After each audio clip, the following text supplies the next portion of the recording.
Hello guys, good morning, good afternoon, good evening. तो आज हम लोग पढ़ेंगे नीति आयोग। ठीक है, ये एक एक ए एक्स्ट्रा था, इसको काट दो। तो नीति आयोग जो है वो क्या है, एक नॉन कॉन्स्टिट्यूशनल बॉडी है। ठीक है, अब हम लोग एक दो दिन जो है, 2 दिन में जितने भी नॉन कॉन्स्टिट्यूशनल बॉडीज़ हैं, जितनी हम कवर कर पाए वो करेंगे। ठीक है, नीति आयोग जो है ना, ये नॉन कॉन्स्टिट्यूशनल बॉडी इसलिए क्योंकि ना ही ये कॉन्स्टिट्यूशनल है, ना ही ये स्टैट्यूटरी है। ये कैसी बात हुई, मतलब कि ये जो है एक एग्जीक्यूटिव गवर्नमेंट के एक रेजोल्यूशन से बनी हुई है।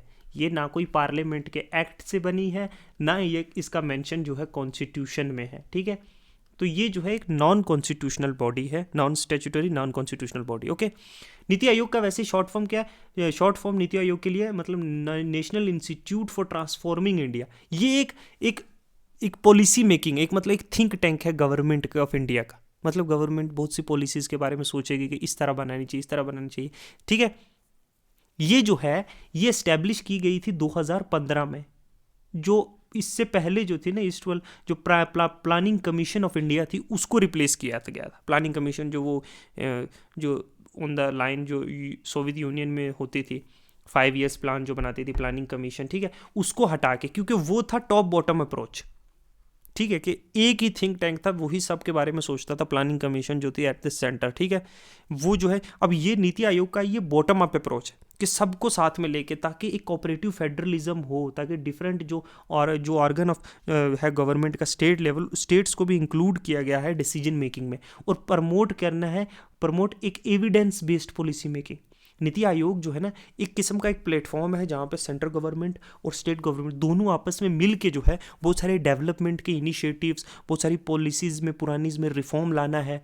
ठीक है, इन सब में जो काम करता है। ठीक है, तो ये क्या है, एक नॉन कॉन्स्टिट्यूशनल बॉडी है, जो ना ही एक नॉन कॉन्स्टिट्यूशनल मतलब ना ही कॉन्स्टिट्यूशनल है, ना ही जो है स्टैट्यूटरी बॉडी है। ये एक रेजोल्यूशन के थ्रू बनाई गई बॉडी है। ठीक है, ये एक थिंक टैंक है गवर्नमेंट ऑफ इंडिया को, जो सोचती है, समझती है, जो सेंटर और स्टेट को दोनों को मिला के। ठीक है, ये किसको रिप्लेस किया? प्लानिंग कमीशन ऑफ इंडिया को। ओके, देखते हैं कुछ रैशनल क्या है इसके बिहाइंड नीति आयोग को बनाने का। देखो, इसका जो मकसद है वो किस में है? सोशो इकोनॉमिक जो नीड थी कंट्री की।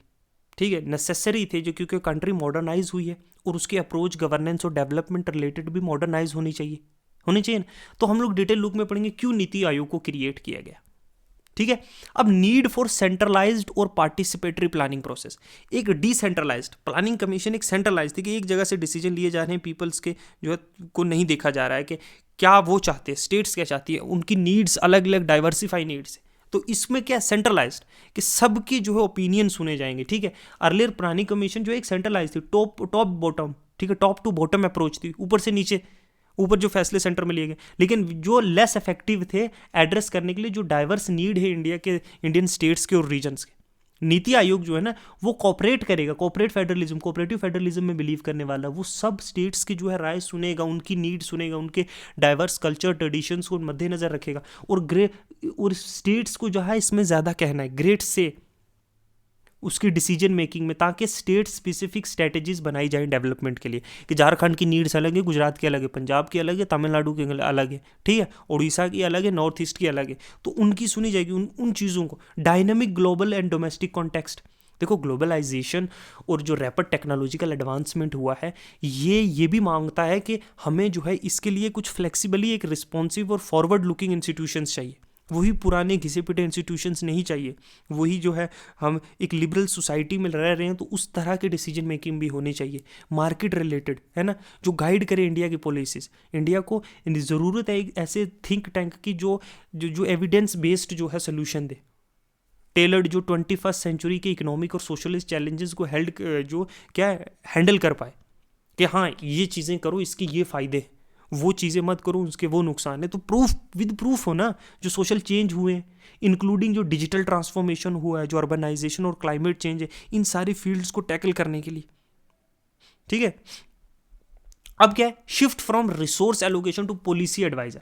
देखो, प्लानिंग कमीशन जो है वो क्या करती, रिसोर्स दे देती कि ये चीज़ें लो, ये काम करो, ये चीज़ें लो, ये काम, ये नहीं, ये सिर्फ पॉलिसी एडवाइस करती है। कि प्लानिंग कमीशन का प्राइमरी क्या था रोल, कि वो एलोकेट करती थी सेंट्रल गवर्नमेंट्स को फंड और स्टेट्स को, to state, and have become redundant after establishment of finance commission, क्योंकि अब वो काम तो फाइनेंस कमीशन करने लग गई।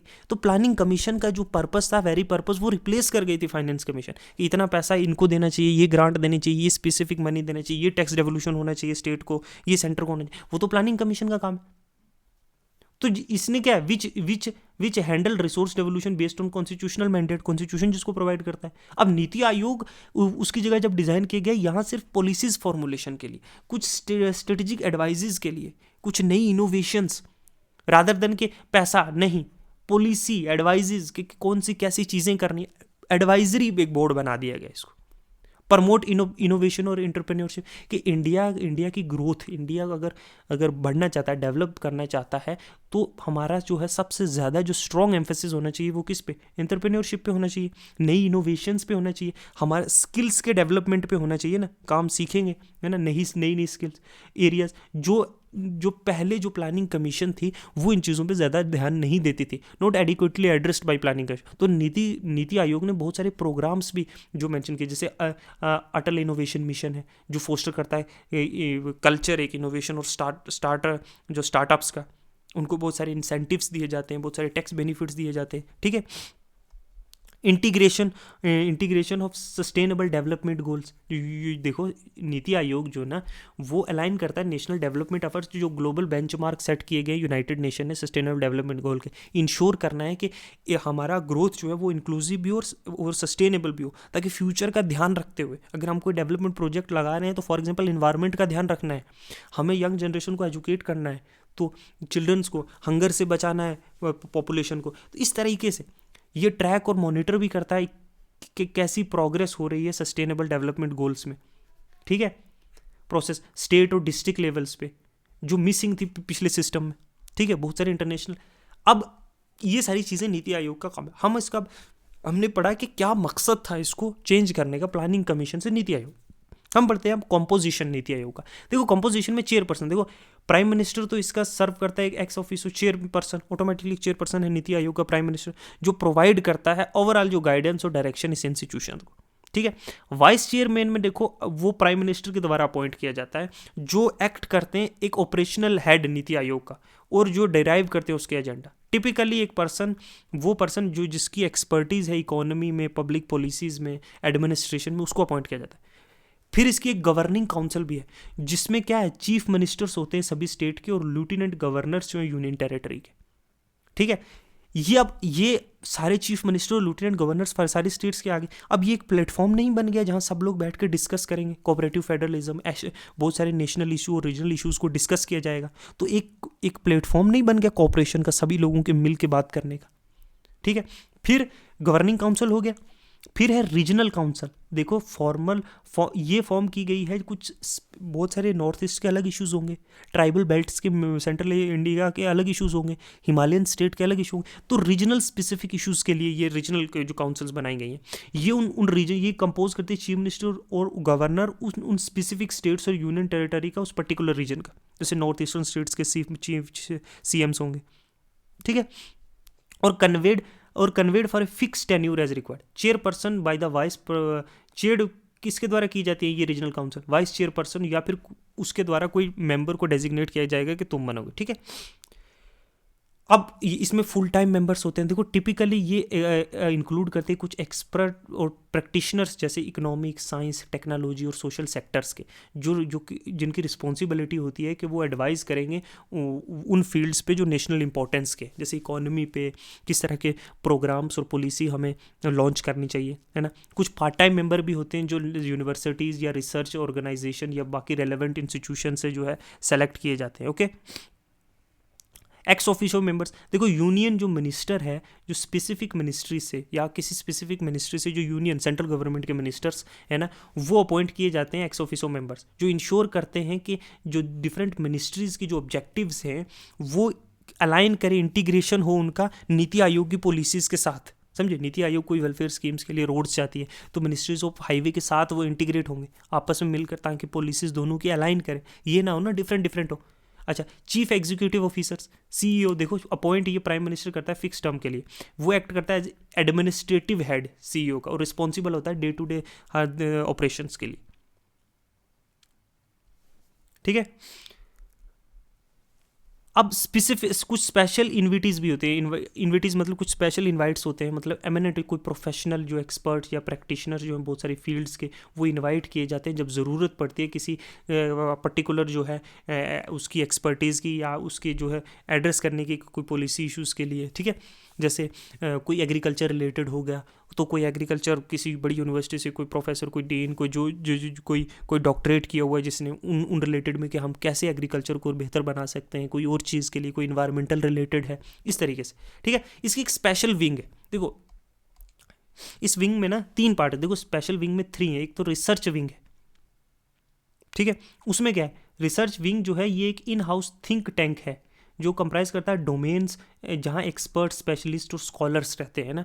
ये रिस्पॉन्सिबल होते हैं डेवलपिंग एक सेक्टोरल एक्सपर्टीज और प्रोवाइड करते हैं एविडेंस बेस्ड रिकमेंडेशंस। वही मैंने बताया ना, ये क्या करता है, रिसर्च करते हैं कि एग्रीकल्चर्स के लिए कौन कौन सी पॉलिसीज अच्छी रहेंगी, फार्म्स के लिए हमें कैसे, अच्छा for example climate change related हमने ड्रॉट्स को कैसे, ये ड्रॉट्स, फ्लड्स इन रिलेटेड कोई है problems, water scarcity related problem, तो ये रिसर्च विंग जो है ये उन स्पेसिफिक सेक्टर से रिलेटेड एडवाइजेस देते हैं। कंसल्टेंसी विंग्स देखो ये सर्व करती है एक इंटरफेस की गवर्नमेंट और एक्सटर्नल एक्सपर्ट्स के बीच। ये विंग जो है ऑफर करती है कंसल्टेंट सर्विस, मतलब राय देती है सेंटर को, स्टेट गवर्नमेंट्स को। ये पार्टनरशिप करती है नेशनल और इंटरनेशनल ऑर्गेनाइजेशन, जो थिंक टैंक्स होते हैं, बड़े बड़े एजुकेशनल इंस्टीट्यूशन से, बड़े बड़े ऑर्गेनाइजेशन से, उनके डाइवर्स जो पर्सपेक्टिव हैं वो लेकर हमारी पॉलिसी में इंटीग्रेट करते हैं, हम हमारे साथ लेकर ला के जोड़ते हैं कि फलानी जगह से ये सीखने को ये चीज़ें, समझे। अच्छा, टीम इंडिया विंग, ये जो है ना, ये विंग जो है इम्बॉडेड है spirit of A cooperative federalism में। ये एक्ट करते हैं लाइजन बिटवीन सेंट्रल गवर्नमेंट और स्टेट गवर्नमेंट के बीच में, एक क्या है, एक मैग्नेट का काम कर रहे हैं। ये इंश्योर करते हैं कि स्टेट गवर्नमेंट को एक प्लेटफॉर्म मिले, है ना, कंट्रीब्यूट करने के लिए नेशन की कोई पॉलिसी फॉर्मेशन में, है ना, कैसे उनकी यूनिक नीड और चैलेंजेस को एड्रेस करने के लिए। ओके, फिर है ये स्पेशलाइज विंग्स जो है ना, ये जो स्पेशलाइज विंग्स मैंने आपको बताई, ये एक्चुअली नीति आयोग को to function in a close cooperation, एक दूसरे के साथ एकदम क्लोज निट में काम करने के लिए, उनको कंसल्ट करने के लिए, कोऑर्डिनेट करने के लिए बहुत सारे सेंटर और स्टेट, सेंट्रल मिनिस्ट्रीज और स्टेट गवर्नमेंट आपस में मिलकर बात कर रही हैं, इंश्योर कर रही हैं कि एक दूसरे को जो पॉलिसी हमने लॉन्च की है, जो चीज़ें हमने काम करने के लिए लोगों के लिए काम करना है, जो प्लान्स हमने लोगों के लिए बनाए हैं, वो एक दूसरे के लिए वेल इन्फॉर्म्ड हो, सबको जो है इंक्लूसिव हो, मतलब सबको मिला के हो आपस में, है ना, और अफेक्टिवली इंप्लीमेंट भी होने चाहिए, ये नहीं बना के छोड़ दिया, ठीक है।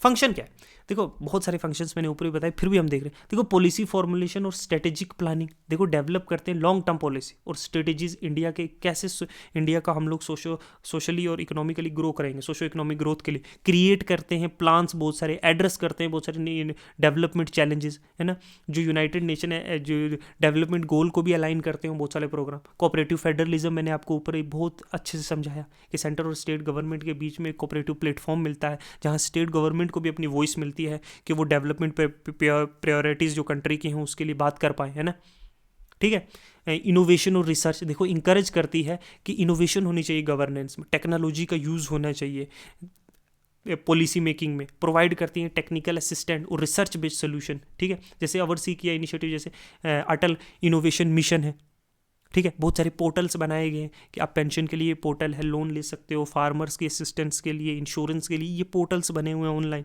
ये टेक्नोलॉजिकल इनोवेशन है ना गवर्नेंस में, ठीक है। मॉनिटरिंग एंड इवेलुएशन, देखो मॉनिटर करते हैं प्रोग्रेस बहुत सारी सेंटर और स्टेट गवर्नमेंट के प्रोग्राम्स का, कि देखो स्टेट ने ये प्रोग्राम लॉन्च किया था, क्या रिजल्ट है, कितनी एफिशिएंसी है, क्या आउटकम है, स्टेट ने, सेंटर ने, ये इस तरीके से एक इंडिपेंडेंट गवर्नमेंट स्कीम्स की गहराई तक जाते हैं कि अगर गवर्नमेंट 600 रुपये किसी फार्मर को दे रही है, इसका क्या आउटकम आ रहा है, इससे क्या कोई लार्जर इम्पैक्ट पड़ रहा है उस फार्मर की लाइफ पे, और रिकमेंड करते हैं डाटा और एविडेंस देकर के इसको ऐसे इंप्रूव किया जा सकता है, ठीक है, इसमें ये खामियां हैं, ये खूबियां हैं, ठीक है, इसको और इनकरेज करना चाहिए। तो इस तरीके से इकोनॉमिक ग्रोथ और सेक्टोरल पॉलिसीज आइडेंटिफाई करते हैं क्रिटिकल बहुत सारे सेक्टर्स जो इकोनॉमिक ग्रोथ के लिए, है ना, और सजेस्ट करते हैं रिफॉर्म, मतलब कि फॉर एग्जांपल स्टील इंडस्ट्री है ना, कि उसमें क्या क्या रिफॉर्म लाने चाहिए, बैंकिंग सेक्टर में क्या रिफॉर्म लाए जा सकते हैं जिससे जो है हमारी इकोनॉमी जो है और ग्रो करेगी। तो सेक्टर स्पेसिफिक स्ट्रेटजीज भी बनाते हैं, एग्रीकल्चर में, इंफ्रास्ट्रक्चर में, हेल्थ में क्या क्या किया जा सकता है क्या हेल्थ में इंश्योरेंस से हेल्प मिल रही है? लार्जर जो पूर पीपल है उनका अपलिफ्टमेंट हो रहा है? अवरसी देख रेख करते हैं, जैसे national infrastructure pipeline, resource allocation, guide करते हैं डिफरेंट जो है डेवलपमेंट स्कीम्स को, इंश्योर करते हैं कि रीजनल डेवलपमेंट वो होना चाहिए, कि बैलेंस होना चाहिए रीजनल डेवलपमेंट्स में, आइडेंटिफाई करते हैं कुछ प्रायोरिटीज एरियाज जहाँ पे गैप्स हैं वो फुलफिल करने। ग्लोबल इंगेजमेंट, देखो एक नोडल एजेंसी, एक चीफ एजेंसी की तरह काम करता है जो बड़े बड़े ग्लोबल इंस्टीट्यूशंस के साथ, जो मल्टीलैटरल ऑर्गेनाइजेशन है ना, और कंट्रीज़ के साथ जो है डेवलपमेंट प्रोजेक्ट्स में पार्टिसिपेट करते हैं, वहाँ की नॉलेज यहाँ लेकर आते हैं, ठीक है, वह यहाँ इम्प्लीमेंटेशन होती है। ओके, फिर क्या है, represent India in international forums, जैसे सस्टेनेबल डेवलपमेंट और इनोवेशन है ना, स्पेशल इनिशिएटिव्स जैसे डिराइव किया फ्लैगशिप प्रोग्राम्स लाइक जो digital India, make in India, skill India, ये प्रोग्राम्स का नीति आयोग की डेवलपमेंट से है ना। ओवरसी करते हैं प्रोग्राम जैसे ईज ऑफ डूइंग बिजनेस है, गवर्नेंस रिफॉर्म है, ये वो ईज ऑफ डूइंग बिजनेस में जैसे किया, हर चीज़ के लिए पहले जो है परमिट निकालना पड़ता था, अब बहुत सारे ऑनलाइन पोर्टल्स निकाल दिए जहाँ से आप इजी एक्सेस कर सकते हो, लाइसेंस इजी बना सकते हो, उसके लिए पोर्टल से गवर्नेंस रिफॉर्म हुए हैं ना, ये है ना। ठीक है, जब आप हर चीज़ के लिए किसी ठेकेदार के पास नहीं जा रहे हो ना, आप ऑनलाइन कर पा रहे हो, तो करप्शन का कम होता है। आधार जो है बैंक से जो लिंक हुआ है, इससे क्या हुआ है, लीकेज जो है पब्लिक जो गवर्नमेंट पॉलिसीज और स्कीम्स का मनी है वो डायरेक्ट लोगों के पास हो रहा है, लीकेज कम हो रहा है ना। तो डिजिटल इंडिया ने हेल्प किया, WiFis in panchayat, free WiFis in many places, on railway station, make in India कि इंडिया में बनाओ, skill India skill people educated, there are tons of people who are educated but they don't have a particular skill in something। तो ये इनका काम है ना। दो अटैच्ड ऑफिसेज हैं इसके साथ, एक जो है national institution of labour economic research and development, ये एक ऑटोनोमस इंस्टीट्यूशन है जो एडमिनिस्ट्रेटिव, जिसका कंट्रोल नीति आयोग के अंडर है, तो गवर्नमेंट ऑफ इंडिया है ना। ये स्पेशलाइज है रिसर्च, ट्रेनिंग और कंसल्टेंसी में, जो लेबर की इकोनॉमी, ह्यूमन रिसोर्स प्लानिंग और डेवलपमेंट में, ठीक है। इसके की फंक्शन क्या है, रिसर्च करना है किस तरीके से लेबर इकोनॉमी, मतलब कंडक्ट करनी है स्टडीज़ के लेबर मार्केट कैसी है ना, वेजेस, एम्प्लॉयमेंट की क्या ट्रेंड है, क्या उनको मिल रहा है, कितना वर्क फोर्स पार्टिसिपेशन, कितना लोगों को काम एक्चुअली मिल रहा है, कितना लोग नहीं काम कर रहे हैं ना, प्रोडक्टिविटी क्या, अगर 10 लोग काम कर रहे हैं तो कितना प्रोडक्टिविटी निकल रही है ना। फोकस करते हैं बहुत सारे इमर्जेंस चैलेंजेस, जो अनएम्प्लॉयमेंट चैलेंजेस है या लेबर की policies. Human resource planning, work करते हैं, असेसमेंट करते हैं कि प्लानिंग की जाती है कैसे मेन फोर्स रिक्वायरमेंट जो है वेरियस लेवल पे कहाँ ज़रूरत है ना। स्किल गैप कितना है लोगों के बीच में, क्या काम जितने लोग हैं और कैसा काम है ना, वो भी तो है ना। स्किल गैप भी है ना, कि जॉब्स तो बहुत हैं but people are also many, लेकिन उनके पास रिक्वायर्ड स्किल नहीं है कि वो काम कर पाए। तो उन लोगों को वो स्किल रिक्वायर, वो चीज़ें इस तरह की पॉलिसीज़ बनाई जाती हैं जिनके लिए उनको पर्टिकुलर स्किल मिल सके, ठीक है।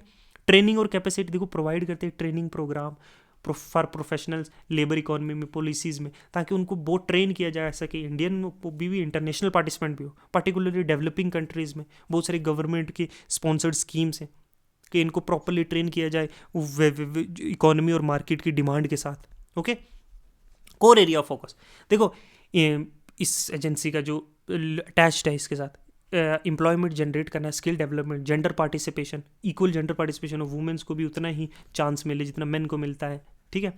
इनफॉर्मल सेक्टर डायनामिक, माइग्रेशन और अर्बन लेबर मार्केट कैसे, इकोनॉमिक इम्पैक्ट क्या है लेबर लॉज और रिफॉर्म्स का, ट्रेनिंग प्रोग्राम देना। तो नीलफायर ऑफर एक स्पेशलाइज्ड ट्रेनिंग प्रोग्राम, जैसे सिविल सर्वेंट को, पॉलिसी मेकर को, research India and abroad, international participation होता है। तो ये एक ऐसा इंस्टीट्यूशन है, ठीक है। एक और इंस्टीट्यूशन है वो है the development monitoring and evaluation office, DMEO, ठीक है। ये जो है एक अटैच्ड ऑफिस है नीति आयोग के साथ, जो स्टैब्लिश हुई थी 2015 में, प्रमोट करने के लिए कल्चरल कि मॉनिटर करना है, इवेलुएट करनी है, और एविडेंस बेस्ड पॉलिसी मेकिंग जो इंडिया में देती है, ठीक है। इसके की फंक्शंस क्या है, स्कीम मॉनिटरिंग एंड रिव्यूइंग, देखो रेगुलरली जो है ये देख रेख करता है जो 500 सेंट्रल स्कीमें अक्रॉस वेरियस सेंट्रल गवर्नमेंट की स्कीम्स होती है ना, सेंट्रल सेक्टर स्कीम है ना, ये DMEO का यही काम है कि ये देखती है इन स्कीम्स को, मॉनिटर करती है किस तरीके से इनका काम हो रहा है ना। और क्या है, आउटकम बेस्ड फ्रेमवर्क, देखो शिफ्ट करता है फोकस के फ्रॉम इनपुट से आउटपुट मैटर्स, और इम्पैक्ट असेसमेंट कि इन स्कीम्स कैसा काम हो रहा है, आउटपुट कैसा आ रहा है, रिजल्ट्स कैसे हैं, ठीक है। डाटा कलेक्शन और एनालिसिस, देखो गैदर करती है हाई क्वालिटी का डाटा वेरियस रिसोर्सेज से, फील्ड स्टडीज से, एडमिनिस्ट्रेटिव रिकॉर्ड और सर्वे से, ठीक है।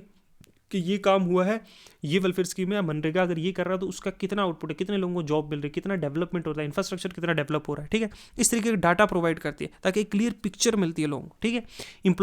Employs technology such as GIS mapping है या AI बेस्ड एनालिटिक्स है एडवांस मॉनिटरिंग के लिए, ठीक है। Capacity development cooperation, evaluation reports prepare करती है, कॉम्प्रिहेंसिव रिपोर्ट्स है ना, बहुत सारी मिनिस्ट्रीज़ की, ठीक है, पॉलिसी मेकर और स्टेक होल्डर जिसमें इन्वॉल्व होते हैं, और बहुत सारी जगह हाईलाइट भी करती है सक्सेसफुल स्टोरीज, है ना, कि हमने ये पॉलिसी लाई थी, इतने लोगों को इतनी इंप्लॉयमेंट मिली, इतना डेवलपमेंट हुआ, इतना इंफ्रास्ट्रक्चर डेवलपमेंट हुआ इस पॉलिसी से, तो वो हाईलाइट की जाती है।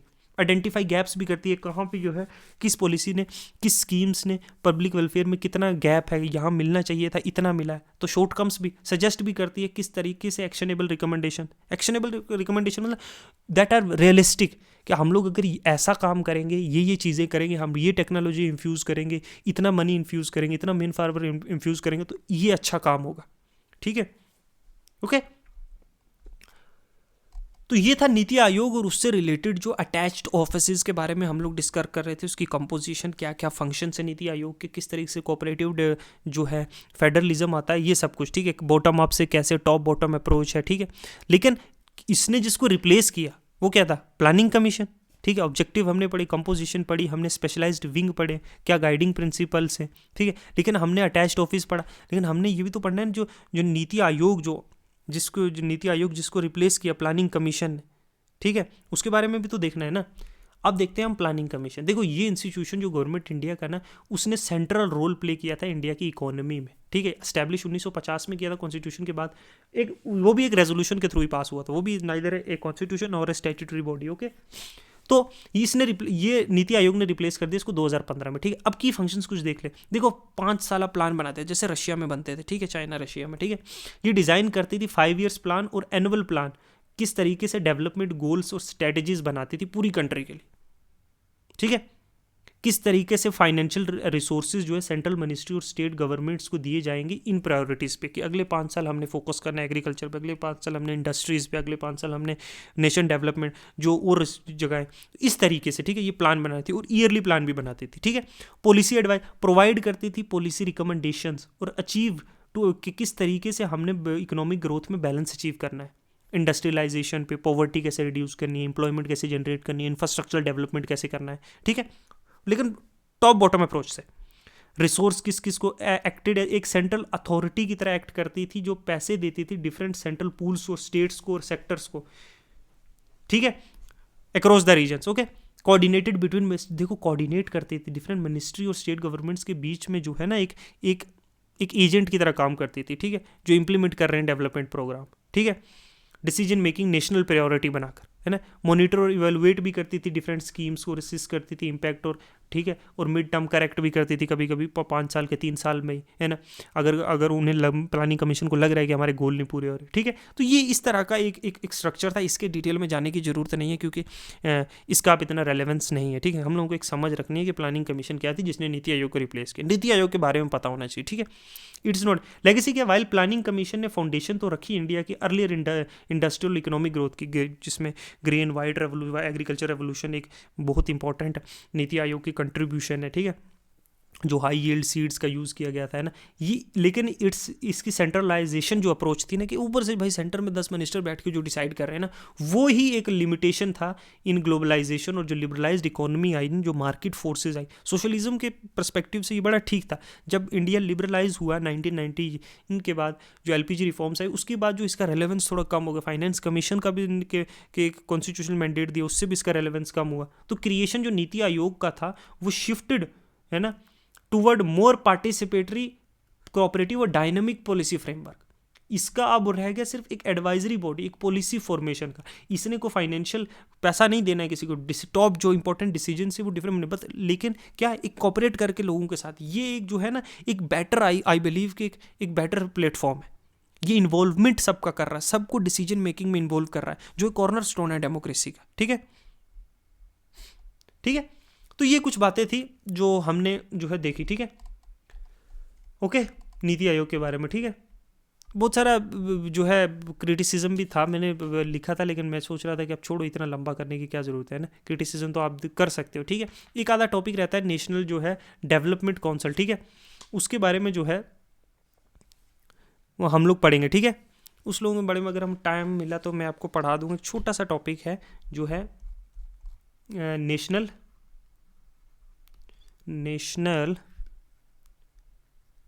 डेवलपमेंट जो है डेवलपमेंट काउंसिल के बारे में, ठीक है।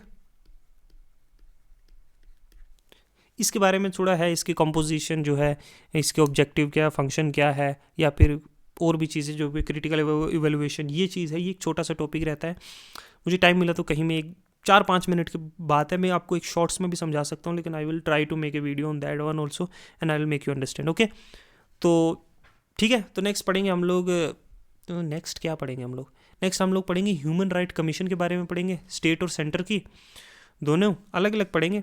और फिर जो है हम लोग CVC वो चीज़ें, सेंट्रल इंफॉर्मेशन कमीशन, ये जो नॉन कॉन्स्टिट्यूशनल बॉडीज़ हैं, ठीक है, ये सारी चीज़ें पढ़ेंगे, ठीक है। State information commission, central information commission, ये चीज़ें, ठीक है। ओके, इतना ही रखते हैं आज के लिए। Thank you, good bye.